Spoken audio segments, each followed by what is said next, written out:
बिस्मिल्लाहिर्रहमानिर्रहीम और अस्सलाम वालेकुम। 26 दिसंबर और पाकिस्तान में जुमेरात की शाम। आज अभी तक की अहम खबरें हैं और मेरा तज्जिया। सबसे पहली खबर आपके सामने अडयाला जेल से रखते हैं। खबर कम है, आपकी जीत का ऐलान ज़्यादा है। तकरीबन 70 साल के बाद पाकिस्तान के सिविलियन लीडर ने आज मिलिट्री इस्टेब्लिशमेंट के सामने जीत का ऐलान किया है। आपके सामने पूरी तफसील रखता हूं कि ये कैसे आपकी जीत का ऐलान है, क्योंकि मिलिट्री इस्टेब्लिशमेंट को तो हमेशा से आदत पड़ी है नवाज शरीफों के साथ डील करने की, जो चुपके से डील करके निकल जाते हैं और साथ वाली बैरक में बंद बंदे को पता नहीं होता कि ये क्या हो रहा है। ये मैं नहीं कह रहा, ये एतजाज़ एहसन साहब ने पूरी कहानी सुनाई थी और दोबारा भी आज आपको सुनाएंगे। लेकिन आज पहले आपको बताएं कि इमरान खान साहब ने आज जेल से क्या कहा है। आज इमरान खान साहब ने जेल से ये कहा है कि मैं जेल में रहना ही पसंद करूंगा, मैं कोई डील नहीं करूंगा, क्योंकि उन्हें यह ऑफर किया गया कि आपको बनीगाला शिफ्ट कर देते हैं और आप बनीगाला में रहिए और आपकी पॉलिटिकल पार्टी जो है पाकिस्तान तहरीक इंसाफ, उसे भी सियासी स्पेस दी जाएगी। वो टिपिकल ऑफर जो पाकिस्तान की मिलिट्री इस्टेब्लिशमेंट हमेशा करती है, अब जनरल आसिम मुनीर साहब ने भी वही ऑफर की है। लेकिन आगे से जो सिलेबस से बाहर लीडर आया हुआ है, उसका नाम इमरान खान है, उन्होंने आगे से इससे इनकार कर दिया है। मैं आपको अब आज ये मुसद्दका तरीके से बता सकता हूं कि 6 महीने से तकरीबन इमरान खान साहब को ये ऑफर बार बार दी जा रही है। ऑफर यह है कि आप बनीगाला शिफ्ट हो जाएं, 2 साल के लिए पार्टी का मामला किसी और को दे दें, आप सियासत में बोलेंगे नहीं, आप बनीगाला में रहेंगे। और ये जो मौजूदा निज़ाम है जैसे चल रहा है कि केपी में आपकी हुकूमत, सेंटर में आप अपोजिशन में, आपको थोड़ी और स्पेस भी दे देंगे, सेंटर में आपको थोड़े और ओहदे भी दे देंगे और आपके लोग इसी तरीके से चलें खामोशी के साथ, और आप पार्टी के मामला किसी और को चलाने दें, खुद ज़रा बैकग्राउंड में चले जाएं, 2 साल तक खामोश रहें, उसके बाद फिर इलेक्शन करवाएंगे और देखेंगे क्या होगा, और आपको छोड़ देते हैं और आपके तमाम केसेस माफ़ कर देते हैं। अब ये अगर आप गौर करें तो बड़ी अच्छी ऑफर है। 1 मिनट के लिए सोचें, नवाज शरीफ को 10 साल मुल्क से बाहर निकाला गया था, इमरान खान को तो मुल्क से भी बाहर नहीं निकाला जा रहा, उन्हें तो बनीगाला उनके घर पर भेजा जा रहा है, और ये कहा जा रहा है कि 2 साल, और यकीन कीजिए 2 साल तो पलक झपकते गुजर जाते हैं। अगर आप सोचें तो 2 साल तो अब हमें बाहर आए हुए हो गए हैं, तो 2 साल तो गुजर ही जाते हैं। तो उस हिसाब से तो बहुत ज़बरदस्त ऑफर है। लेकिन ऑफर तो आखिर आप यही कहिए कि एम्बैरसमेंट वाली है ना, मतलब कि आपको आखिर पर एनआरओ ही करना पड़ेगा ना ऐसी ऑफर के लिए, जिसके लिए मिलिट्री इस्टेब्लिशमेंट को आदत पड़ी हुई है नवाज शरीफ की।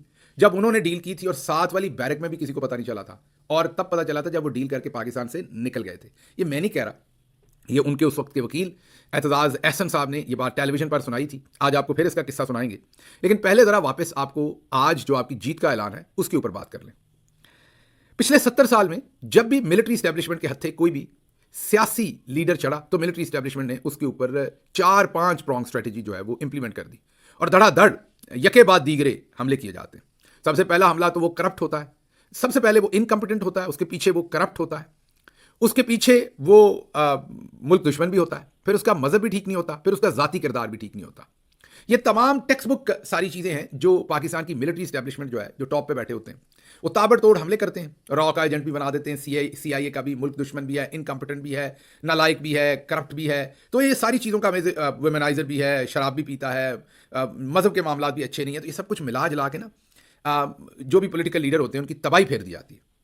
इमरान खान साहब पर भी तकरीबन इसी तरह के सारे हरबे इस्तेमाल किए गए। वो डटे रहे और उन्होंने कहा कि इज्जत और जिल्लत अल्लाह देता है, मैं इसका मुकाबला करूंगा। अब फिर बात आ गई डील पे, और डील जैसे होते हैं ना एक के साथ एक फ्री, अब चौधरी साहब जो है वो आसान डीलें पेश करना शुरू हो गए। 6 महीने से तो मैंने आपको बताया जो डील ऑफर की गई, जिसका मुझे कई महीने पहले से पता है कि ये डील ऑफर की गई, इमरान खान साहब ने इनकार किया। आज जब दोबारा उनके सामने ये बात आई बनीगाला शिफ्ट करने की, तो उन्होंने उसके जवाब में ये कहा कि मैं जेल में रह लूंगा, जितनी देर भी रहना पड़ा रह लूंगा। सबसे पहले तो मेरे लोगों को, जितने भी बेगुनाह कैदी गिरफ्तार हैं और उनको बेगुनाहों को मिलिट्री कोर्ट्स और पता नहीं कहां कहां से सजाएं दी गई हैं, उन सबको रिहा किया जाए। मैं जेल में रहने को तैयार हूं, मैं तभी निकलूंगा जब आईने पाकिस्तान के तहत कोई बात होगी, अगर नहीं होती मैं जेल के अंदर रहने को तैयार हूं। यकीनन army chief general Asim Munir इस जवाब के लिए तैयार नहीं होंगे। वो तो समझते होंगे कि जैसे ही ऑफर देंगे इमरान खान भागते हुए ये ऑफर लेंगे। जैसे आपको अक्सर मीडिया में एक मामला बताया जाता है कि डील के लिए उतावले हुए हैं इमरान खान। इमरान खान ने आज अपनी कौम के नाम भी एक पैगाम दिया है कि मैं घबरा नहीं रहा, मैं डटा हुआ हूं, आपने घबराना नहीं है। अब कौम का ये शऊर है, कौम की ये कमिटमेंट है जो देखनी पड़ेगी कितनी दूर तक जाती है इमरान खान के साथ। इमरान खान ने तो मुकम्मल कमिटमेंट आज आपके सामने पहले भी, लेकिन आज एक दफ़ा फिर उसे रिवाइज कर दिया है और बता दिया है कि वो किसी सूरत अपना सर नहीं झुकाएंगे, वो खड़े रहेंगे और डील के बगैर बाहर निकलेंगे अगर निकलेंगे तो, नहीं तो वो जेल में रहना पसंद करेंगे। तो ये तो हो गई आज की आपकी, मैं इसे आपकी जीत कहता हूं, क्योंकि चौधरी निजामुद्दीन को, पाकिस्तान के मिलिट्री जनरल्स को हमेशा से ये आदत पड़ी हुई है और वो सिविलियन लीडरशिप को इसी तरीके से बेआबरू बेतौकीर करके निकालते हैं। उन्हें इस बात का भी एहसास नहीं होता कि जैसे आप पाकिस्तान की सरहदों के मुहाफ़िज़ हैं, जो आपकी सिविलियन लीडरशिप होती है वो पनपती है, उसको आप मौका देंगे तो वो पनपेगी। लेकिन जब आप उसे बेइज्जत कर देते हैं इन द वेरी बिगिनिंग, जैसे ही कोई पॉलिटिकल लीडरशिप इमर्ज होती है, आप पहले ही अपनी छुरियां लेके उसको पड़ जाते हैं, तो फिर जब इंटरनेशनली आपकी दुर्गत बनती है तो आपके सामने कोई शील्ड नहीं होती।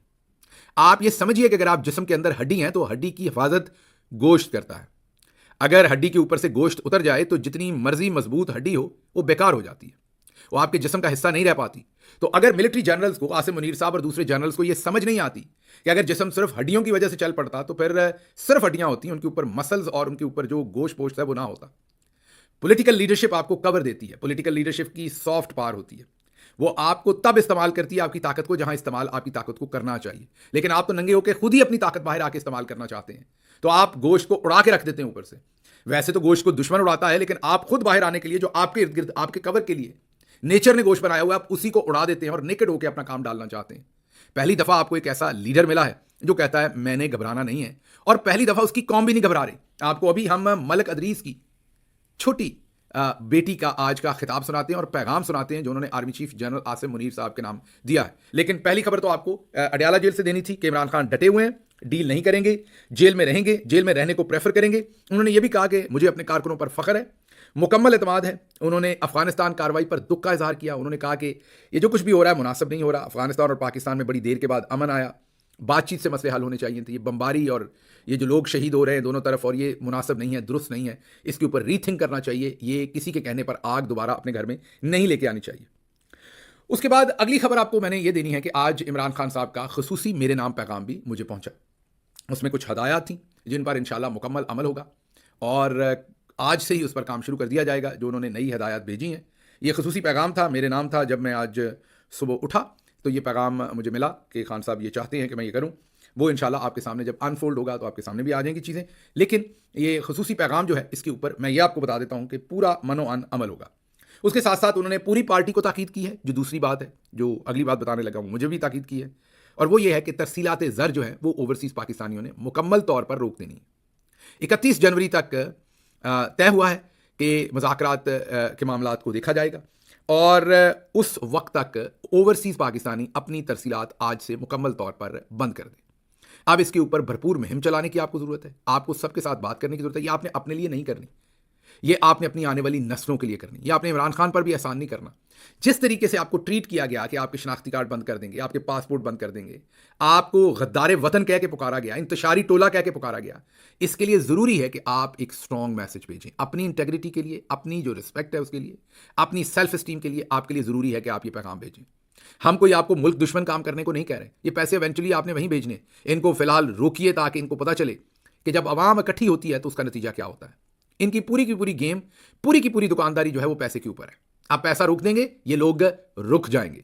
इसलिए अगर आप इनको रोकना चाहते हैं, अगर आप जालिम का हाथ रोकना चाहते हैं, जैसे आज मलक अदरीस शहीद अटक, उनकी छोटी बेटी को, यतीम बेटी को तकरीर करनी पड़ी अपने बाप के लिए, अगर आप उस बेटी का सर ढांपना चाहते हैं और चाहते हैं कि आइंदा कोई मिलिट्री डिक्टेटर जो है वो अपने लोगों के ऊपर गोलियां ना चलाए, तो आपको ये काम करना पड़ेगा। अगर आप बेहस होकर ये समझते हैं कि सानू की, आप ये कहते हैं कि मेरा तो फलां काम है, मुझे तो वो करना है, मुझे तो फलां प्रॉपर्टी जाके खरीदनी है, मुझे तो खरीदनी है, और आप ये काम करते रहेंगे, तो फिर शायद आपके साथ सलूक भी यही चलता रहेगा। अगर आपने ये सलूक रोकना है तो आपको रेमिटेंसेस फौरी तौर पर रोकना होंगे पाकिस्तान भेजने। 1 महीने के अंदर आप देखेंगे कि आपको जब नताइज आना शुरू होंगे तो आपको दूसरी तरफ से नताइज भी आना शुरू हो जाएंगे। इसलिए इमरान खान साहब की अब ये अपील है आपसे, जो मैं आप तक पहुंचा रहा हूं, वाज़ेह अल्फाज में पहुंचा रहा हूं कि आज से आपने जो तरसीलात ज़र हैं, जो रेमिटेंसेज हैं, जो पाकिस्तान पैसे भेजने हैं, उनको फौरी तौर पर बंद कर दें। इस पर मजीद बात भी करेंगे, इसके ऊपर एक गेम प्लान भी आपके सामने रखेंगे मजीद कि आपने दूसरों को कैसे इंगेज करना है इसके ऊपर। लेकिन फिलहाल अगली खबर की तरफ चलते हैं, और अगली खबर जो है तो ये है कि मिलिट्री कोर्ट्स ने 60 मजीद लोगों को सजाएं सुना दी। आपको पता है कि टोटल 105 लोग थे मिलिट्री कोर्ट्स के अंदर, उनमें से कोई 20 लोगों को पहले सजाएं सुनाई थी, और उन सबको भी 1-1 साल की सजा दी थी। साल क्योंकि वो काट चुके थे, और फिर कहा गया कि आर्मी चीफ ने उन्हें माफ़ी दे दी। ये समझ नहीं आया माफ़ी किस चीज़ की थी। साल सजा दी गई, साल वो सज़ा काट चुके थे, उनको रिहा किया गया। उसके बाद 25 लोगों को अब से चंद दिन पहले, गालिबन 20 या 21 तारीख को आपको याद है कि सजाएं दी गई थी। उनमें से 14 को 10-10 साल की कैद दी गई थी, बाकियों को 6 साल, 7 साल, 2 साल, 4 साल, ये सजाएं दी गई। आज 60 मजीद लोगों को सजाएं दी गई।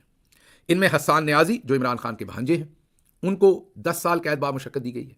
उनके साथ ब्रिगेडियर अकरम जावेद कमालिया से, हमारे एमपीए भी रहे हैं पहले। पाकिस्तान तहरीक इंसाफ की तरफ से तो एमपीए नहीं रहे थे, उससे पहले वो जीते थे, लेकिन पाकिस्तान तहरीक इंसाफ के एमपीए के वो टिकट होल्डर भी थे। बहुत ही मुअज़्ज़ज़ शख्सियत, बहुत ही वफादार इंसान अपने इलाके से, अपने लोगों से। ब्रिगेडियर साहब के ऊपर बड़ा प्रेशर था कि आपने किसी सूरत भी कोई बयान दे दें इमरान खान के खिलाफ। वो डटे रहे, नहीं दिया।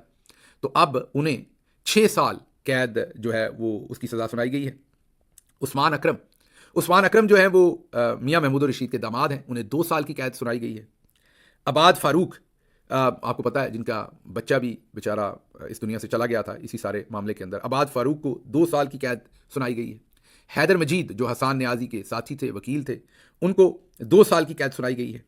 और ये इसके अलावा ज़ाहिर है नाम तो सारे हैं, आपको हम वो लिस्ट दिखा भी देते हैं स्क्रीन पर। हमारे ये पाकिस्तानियों के साथ जो सलूक यहाँ किया गया है कि 60 मजीद लोगों को मिलिट्री कोर्ट से सज़ा दी गई। अब अगर ओवरऑल देखें तो ये 105 लोग थे, एक साल की सज़ा 20 को पहले दी, फिर 25 को दी, अब 60 को दी। 100% स्ट्राइक रेट है जनाब का। पूरी दुनिया में ऐसा नहीं हो सकता। और जिस हैपहैज़र्डली इनको गिरफ्तार किया गया था, 24 से 48 से 72 घंटों के अंदर अंदर सवाए हसान न्याजी बाकी सबको तकरीबन गिरफ्तार कर लिया गया था। और इतनी जल्दबाजी में गिरफ्तार, इतनी हैपहैज़र्डली ये सब कुछ बना के 100% पूरी दुनिया में कहीं स्ट्राइक रेट नहीं हो सकता। ये एक नुक्ता ही काफ़ी है इस सारे प्रोसेस की परसिक्यूशन को जानने का। ये सिविलियंस को परसिक्यूट किया गया है और मकसद अपना वो बयानिया है बेचना, मंजन बेचना है। और दूसरा मकसद इस टाइम और है, ये जो धड़ाधड़ यूरोपीय यूनियन के कहने के बावजूद, अमेरिका के कहने के बावजूद डबल डाउन किया गया है, इनको सजाएं दी गई हैं। ये असल प्रॉब्लम है डी चौक के अंदर जो कत्ल किए हैं, जो अब रिपोर्टेडली मुबैना तौर पर 100 से ज़्यादा का नंबर आ रहा है, क्योंकि जो लोग मिसिंग हैं वो तकरीबन सारे कत्ल हैं। यही इस टाइम तक तो समझा जाएगा जब तक कि वो सामने नहीं आते। वो जो 105 लाशों की कहानी अभी डॉक्टर मोहित पीरजादा ने आपके सामने रखी थी, ये उससे अटेंशन डाइवर्ट करने की एक पूरी की पूरी कारस्तानी। उसकी वजह ये है कि ये जितने भी लोग थे जिनको आप सजाएं सुनाई हैं, मेजॉरिटी को इनमें आप ये कह लें, या एक गुड नंबर को 2-2 साल की सजा सुनाई है। 2 साल पूरे हो गए, जिसका मतलब है वो चंद दिन में रिहा हो जाएंगे, या चंद 1-2 महीने में रिहा हो जाएंगे, 3 महीने में रिहा हो जाएंगे। लेकिन ये इस वक्त ये सजाएं सुनाना, पै दर पै सुनाना। और फिर याद कीजिए पिछली दफ़ा एक ब्रिगेडियर साहब का मैसेज भी आया था पाकिस्तान की मीडिया को कि आपने इसे हेडलाइन में चलाना है, अगले 2 दिन चलाना है। ये खौफ बिठाने का पूरा काम है। ये एक तो टॉपिक डाइवर्ट है कि वो जो कत्लो गारत हुई थी, जो लाशें गिरी हैं 100 से ज़्यादा, उनसे तवज्जो हट जाए, उस पर आप बात ना करें, जो काफ़ी इफेक्टिवली आप देखें पिछले दिनों में करने में कामयाब हुए थे। जब मिलिट्री कोर्ट से सजाएं हुई तो सारा बयानिया उस तरफ चला गया, यूरोपीय यूनियन ने भी उस पर बात की, अमेरिका ने भी, सारी जगहों पर बयानिया वो चल गया था। तो बयानिया आपने वापस लाना है लाशों के ऊपर। वो जो गोली चलाई, जो कत्लो गारत किया, जो स्नाइपर्स ने सरों में गोलियां मारी, असल तकलीफ चौधरी निजामुद्दीन को, डर उसका है। तो इसलिए ये जो धड़ाधड़ सजाएं दी जाती हैं और फिर मीडिया को कहा जाता है कि इनको चलाएं, इनकी तस्वीरें चलाएं। इसका अब आप देखेंगे इस खबर को भी अगले कई दिन चलाने की कोशिश की जाएगी। इस फ्रॉड में मत आइए। सवाल वही है, गोली तो हमें पता है किसने चलाई, क्यों चलाई, और उसका अब खमियाजा किसको भुगतना है। ये सवालात अब आपको करने हैं और आपने टॉपिक जो है वो वही रखना है। अच्छा जी, अगली खबर आपके सामने रखेंगे कि मलिक इदरीस शहीद हुए। अब पता नहीं उनको, शायद क्योंकि वो बहुत ही वोकल थे, ये भी कुछ लोग बात कर रहे हैं कि शायद उन्हें भी कत्ल किया गया कोई चीज़ दे के। ये अभी मुसद्दका नहीं, आप इसे एक गॉसिप कह सकते हैं, आप इसे एक अफवाह कह सकते हैं, आप इसे खदशा कह सकते हैं। लेकिन मेरी बहुत सारे लोगों से बात हुई, उन्होंने कहा कि मलिक इदरीस, उनके 3 से 4 इंटरव्यूज़ आए थे, वो अपने कमरे में चल रहे थे, गोली का जो उन पर इफेक्ट था वो बहुत पहले का, ज़ाहिर है आपके सामने 15-20 दिन हो चुके थे, उनकी सर्जरी हो चुकी थी, वो सेहतयाब हो रहे थे। अचानक से एक इतना हंसता खेलता चलता फिरता इंटरव्यूज़ देता हुआ, बड़ी ही आप ये कह लीजिए कि फोकस से उस शख्स की अचानक से हॉस्पिटल में डेथ हो जाती है, शहीद हो जाते हैं। ये बहुत सारे सवालात को जन्म देती है। इसकी वजह एक ये भी थी कि जितने भी लोग शहीद किए गए हैं, खबरें ये भी हैं कि उनको मिलिट्री इस्टेब्लिशमेंट कंपनसेशन दिलवाकर, खून बहा, उनको प्राइवेटली कहा जाता है कि ये पैसे ले लें, ये खून बहा है। और कहा जा रहा है कि मिलिट्री इस्टेब्लिशमेंट कुछ जो डिसअपियर्ड लोग हैं उनको भी ये खून बहा देने की कोशिश कर रही है और उनको खामोश करवा रही है। ज़्यादातर लोग उतने कंपोजर के साथ बात नहीं कर सकते, कम पढ़े लिखे हैं, या और वजूहात होंगी, या खौफ है। लेकिन जिस तरीके से मलिक इदरीस बात करते थे, बड़े ही खड़का के बात करते थे, वो बड़ी नपी तुली बात करते थे। अब कहा यह जा रहा है कुछ हलकों की तरफ से कि शायद उन्हें रास्ते से हटाया गया है, क्योंकि वो विक्टिम थे, वो सब कुछ नंगा कर देते, उनको स्नाइपर की गोली लगी हुई थी, वो खुल के बोल रहे थे और दिलेरी से बोल रहे थे, तो उनकी आवाज़ खामोश करवाने के लिए उन्हें रास्ते से ही हटवा दिया गया है, ये कहा जा रहा है। तो इन हालात के अंदर जाहिर है हमें सोचना पड़ेगा, देखना पड़ेगा कि ये सब कुछ क्या हो रहा है। लेकिन आज अटक के अंदर एक तकरीब हुई, जाहिर है उनके लिए एक इकट्ठ हुआ इलाके का, अहले इलाका का, जहाँ उनकी बेटी ने, बहादुर बेटी ने मैं कहूँगा, एक तकरीर की और बड़ी ही जानदार तकरीर की। उन्होंने बताया कि उनके वालिद जो थे, उन्होंने 478 दिन से वो रोज़े रख रहे थे इमरान खान की रिहाई के लिए। इस सारी जुस्तजू में उनका 478वां रोज़ा था जब उनको गोली लगी। और उसके बाद उन्होंने जो कमिटमेंट है वो उसके बावजूद इमरान खान के साथ निभाई। उनको ये कहा गया कि आप हट जाए। इमरान खान जब जब गोली लगी उसके बाद भी कहा गया कि अब आपको नुकसान हो गया। उन्होंने कहा नहीं, मैं वफादारी करूंगा। उनकी बेटी ने एक शेर पढ़ा और शेर जो था वो शेर तो कम मैं कहूँगा, वो आर्मी चीफ के नाम एक पैगाम ही है। वो शेर है कि कहाँ लिखा है वो एक अफसर जो खुद सरी में खुदा बना है, मैं उसको पूजूं और सर झुका दूं, कहाँ लिखा है। ये शहीद मलक अदरीस की बेटी ने ये शेर पढ़ा है और वाज़े पैगाम दिया है। और यहाँ पर पाकिस्तानी मिलिट्री इस्टेब्लिशमेंट को ये सोचना चाहिए कि अब अगली नस्ल, एक नस्ल नहीं, इस बेटी ने कल को मामी बनना है। ये आपने कहाँ तक क्या कुछ ट्रांसफ़र कर दिया है। ये कांटे आपने जो बिखेरे हैं ये हमें समझ नहीं आती। ये हम भी चुनेंगे तो हमारे भी हाथ जख्मी होंगे, आपके तो चले होने ही होने।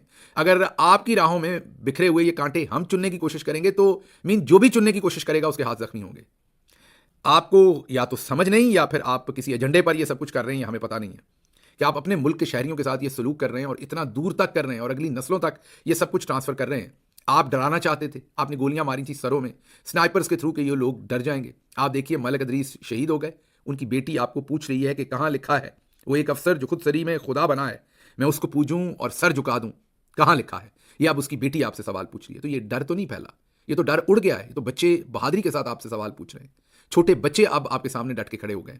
तो ये मामला तो रुकने वाला नहीं है, ये तो आगे चलेगा। हाँ ठीक है, कई दफ़ा अप्स एंड डाउन आते हैं तो वो आपको नज़र आ रहे होंगे। शायद आपको आपकी जो मोमेंटरली एक आपको अपनी जीत नज़र आ रही है, लेकिन ये बहुत देर तो कायम नहीं रह सकती। बहरहाल और भी खबरें थी, उनको सुबह के व्लॉग में रखेंगे। कुछ इंटरेस्टिंग खबरें हैं अमेरिका से और दूसरी जगहों से, वो भी आपके सामने रखेंगे। और मुझे फ़िलहाल यहाँ से इजाज़त दीजिए। अल्लाह आपका हामी और नासिर हो। पाकिस्तान जिंदाबाद।